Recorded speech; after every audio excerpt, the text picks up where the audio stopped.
केंद्र शासनाच्या माध्यमातून जाहीर केलेल्या हमीभावानुसार राज्यात सोयाबीन खरेदी केंद्र सुरू करण्यात आलेली होती। आता या खरेदी केंद्रांवर शेतकऱ्यांकडून सोयाबीनच्या प्रति हेक्टरी खरेदी संदर्भात कृषी विभागाकडून खरीप हंगाम 2024 साठी सोयाबीन उत्पादकतेचा पहिला अंदाज जाहीर करण्यात आलेला आहे। याच्यानुसार पुढे जे काही अनुदान असणार आहे ते अनुदान ठरवले जाणार आहे। त्यामुळे मित्रांनो, तुमच्या जिल्ह्यामध्ये किती उत्पादकता आहे ते तुम्ही जाणून घ्या। त्यामुळे शेवटपर्यंत बघा, कुठे स्किप करत नका जा।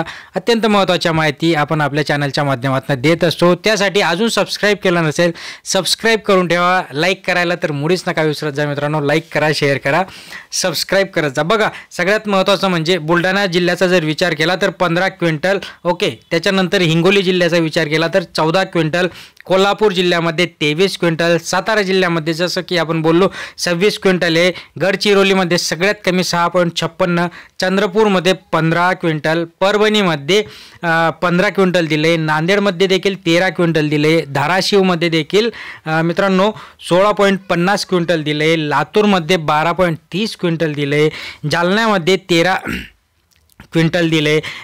नंतर छत्रपती संभाजीनगरचा विचार केला तर 19.50 क्विंटल देण्यात आले। सांगली जिल्ह्याचा विचार केला तर 19.7 एवढं देण्यात आलेलं आहे क्विंटल।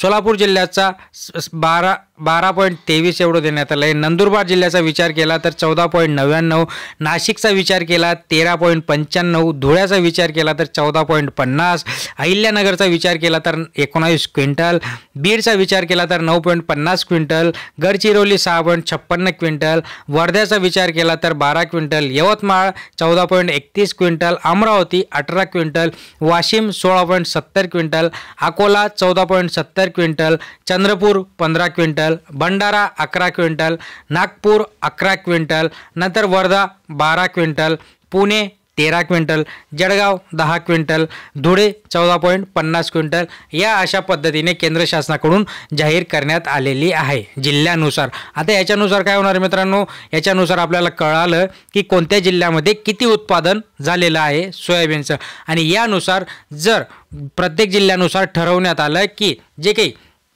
पीक कापणीच्या अंतिम जो काही अहवाल असतो, ओके, आणि त्याच्यानंतर आपल्याला पीक विमा हा मिळत असतो, आणि जी काही पैसेवारी आणेवारी जाहीर होते त्याच्यानंतर आता समजा जर तुमच्या जिल्ह्याच्या खूप काही कमी आलं असेल तर हे जिल्हाधिकारी आता याच्यातनं ठरवतील की याची आणेवारी नंतर याचा जो काही पीक कापणीच्या अहवालानंतर या सगळ्या गोष्टी जाहीर होतील, आणि त्याच्यानुसार तुम्हाला तुमचं जे काही अनुदान असणार आहे ते अनुदान मिळणार आहे मित्रांनो। सो महत्त्वाची माहिती होती। सबस्क्राइब करा, लाईक करा, शेअर करा। धन्यवाद।